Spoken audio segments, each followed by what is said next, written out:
welcome to Dragon Works. Got a nice little treat here this morning. 93 Honda VFR750F. And a gorgeous one at that. And I'll say that a million times probably because I'm just really taken by how nice shape this bike is in. And we want to get it running just as good as it looks. And that's what's going to happen here. What I thought I would try to do is a cold start for you. It's a little cool out this morning. So the customer bought the bike, and I think he said when he went there, it might have already been running when he showed up.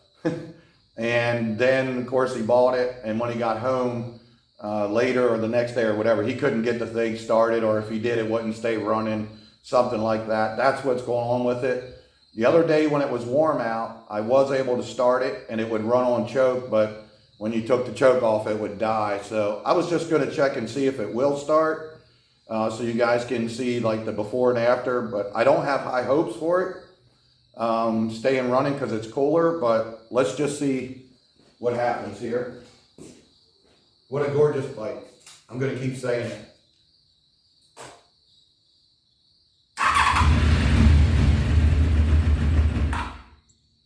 Oh, she tried.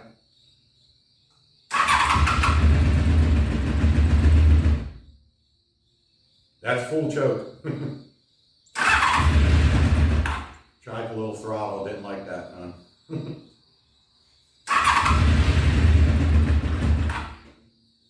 Okay, let's take a half throttle and, half choke, half throttle.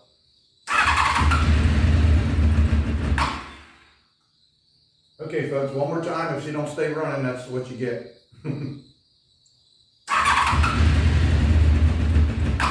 Yep, so that's all you're going to get because I don't want to keep doing that to the bike. It's a super bike, and we're going to rebuild the carbs anyway, so there's no sense to keep cranking on it. You see the before, and we're going to get to the after, but we got a lot of work to do. So we're about to dive into it. Come along, shall you?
See?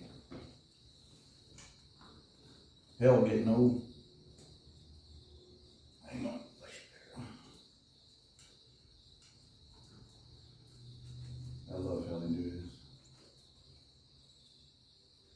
group everything together so you can't get the one thing and work on it. No, I'm just kidding. Honda engineers are the best.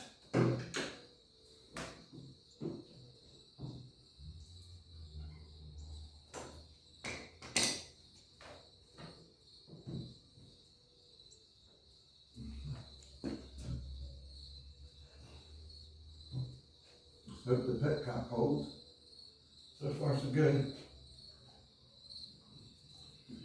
Well, there's got to be something else up to this thing. Hold on one second. Got a little gas on my hand. Don't want to get any contaminants on the paint job.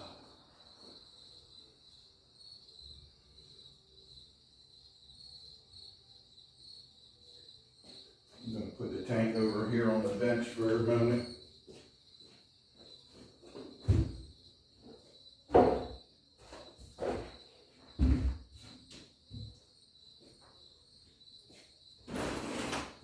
Okay. All right, excuse the interruption. That's taken care of. Back to getting the tank on. Come on, baby. There she goes.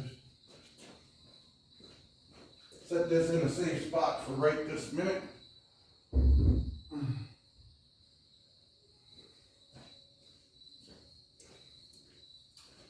Oh yeah, look at that pretty. Oh wait, it's nice and clean in there.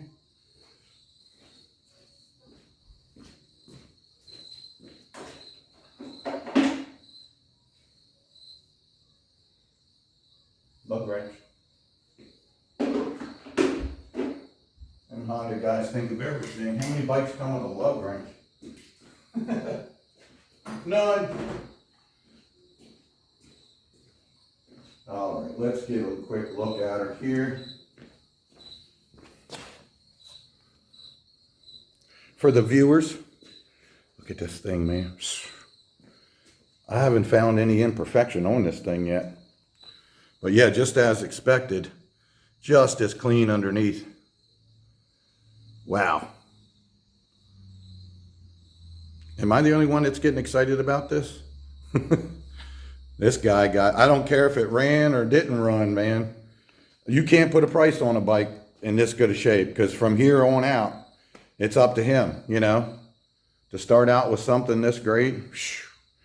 All right, guys, I'm going to dig in here just a little bit. Be patient. Stand by. Get that air box off of there so we can see the carbs.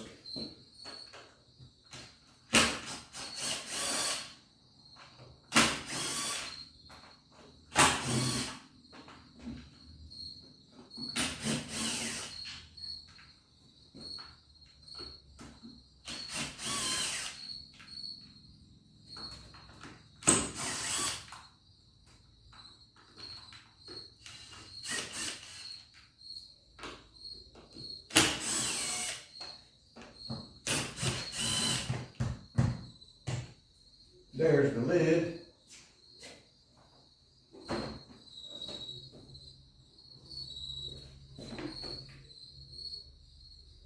Get the lid off.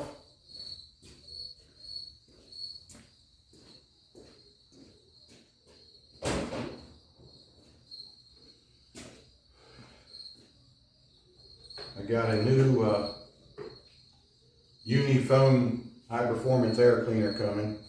Here's the old one. Not super bad, but not that great. And once again, just as clean on the inside. This will become trash in the pal. Let's take another look, shall we? Yes, you shall. Because this is pretty unusual. These things are usually full of grime and grease when I take these off, where the dirty air has been sucked in and caking up on it for years. So yeah, this bike's been well taken care of. So far, you'd be surprised. Looks can be deceiving sometimes. And I'm sure you guys know what I'm talking about because you've seen it right here on the channel. Boy, I've run into some things with some gorgeous looking bikes. Okay guys, stand by. I'm going to tear into it a little bit. If it wasn't for everything else I got going on in here, I'd set up the camera at a different angle so you could watch me work, but right now that's not really plausible. Okay guys, we're getting down in there. The air cleaner has like 4 parts to it. Then you got a plate that a backing plate that holds all that together that the air box screws on, and got all that off of here. This right here is why most people will not work on these motorcycles, because this is a V4, not an inline 4. In an inline 4 situation, the carburetors just pull straight off altogether, and these are in the shape of a V, so they're real difficult to get on and off, and these carburetors are really complicated. But that's what I love. That's one of the things I love about a VFR. They're so different. These bikes are so over-engineered, it's not funny. It costs more to buy them. They're usually several thousand more than, say, like a CBR 600 or something like that. That's, inline. They also cost more to work on because they're so complicated here with the configuration of the cylinders and the carburetors and everything. And, well, that's just what I like. I like that off-the-wall, quirky. It's not really quirky, but that's what I call it, kind of stuff. But anyway, going to dig in here some more, get these things off of here. Stand by, guys. Okay, easy enough. Pop them carbs out of there. Got them over here on the bench. And we're about to get the bowls off. Pull the slides out. We'll get these things cleaned out. I don't suspect them to be too dirty because it was trying to run. I just imagine that a couple of the pilot jets are probably clogged up here. So they're pretty clean looking. All right, stand by. Okay, guys. So far, just a typical sediment. That's what we expected to find. Yeah, it's just built up over the years. It happens. And I did try to pull one of the pilot jets out of the other carb, and there's no light coming through it. It's definitely clogged up. So, yep, just pretty much what we expected. I'm going to get these all apart, get them cleaned up, and we got a bunch more to do.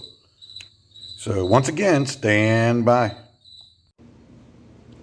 Okay guys, got the carburetors cleaned up, got them back on, and right now they're just temporarily on there, and I'm gonna feed it some fuel through the bottle here, make sure it doesn't leak, and we'll see if it'll start up. Now I don't expect it to run real good without the box and the air filter and all that.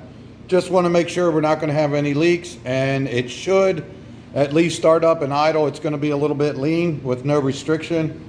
But I'm just going to do that for a few seconds just to make sure it's all good before I go button everything up on it. All right, so stay tuned here while I fix the camera. All right, well, let's see if it'll work off the bottle here. I'm not sure how well that's going to work. It's going to take a second for them to get full of fuel again. Carburetors are dry.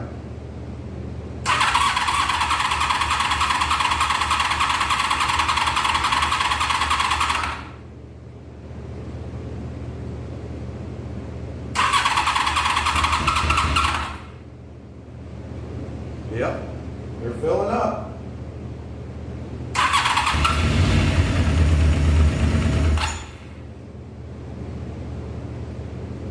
It's gonna take a second.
right now.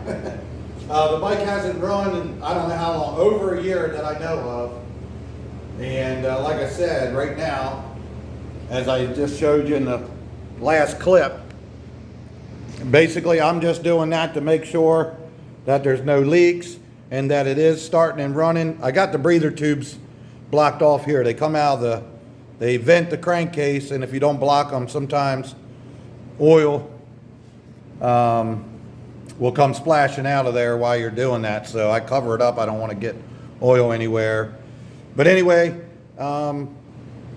everything's looking good here so far. I'm going to double check, look closer with my flashlight. But what I was getting at is there's no airbox, no restriction or anything. It's got to be started, warmed up. It's been sitting forever. Let it run a while before we do any tuning or anything like that on it. There's no sense of doing that yet because I got to blow the cobwebs out of it, so to speak. And you guys know, if you've been following me, you know what I'm talking about. When they sit for a long time, you get air going in and out of the exhaust and the intake as well. There's still some valves will be slightly opened, and they start to get like a little bit of a white residue, kind of a corrosion on them or what have you. And that's what they mean by blowing the cobwebs out. There is actually stuff that gets up in the engine and gets on them when they sit like that, and that will make it run funny sometimes. So before you go doing any adjusting, you kind of got to get it warmed up and blow that stuff out of there, which I'm going to do here shortly. But yeah, so far so good. I don't see anything. Let me get off of here for a second and look real close and pay attention to what I'm doing. And you guys will be there for when I'm getting the thing running properly and adjusted and everything. Sorry, I got so much going on, and I keep getting little messages coming up on my phone here while I'm trying to video. But anyway, stand by. Okay guys, sorry about that. Every time I'm trying to shoot a video, everybody wants to message me, call me, whatever. Anyway, what I was saying was that the bike hasn't ran in a long time. I don't even have everything on there. I don't expect it to run real smooth yet. I got to run it. I got to break it in, so to speak. I haven't rebuilt it or anything, but it's been sitting forever. So it's got to get back to shape. And after that period, then we can tune it and everything once we get the air box on. I'm waiting on the air filter. It's a little delayed in shipping right now, but I'm going to try to get as much as I can done today, and then when it comes in, I can just put it on and put the tank back on and everything. Let's crank it back up. Let's see how it starts.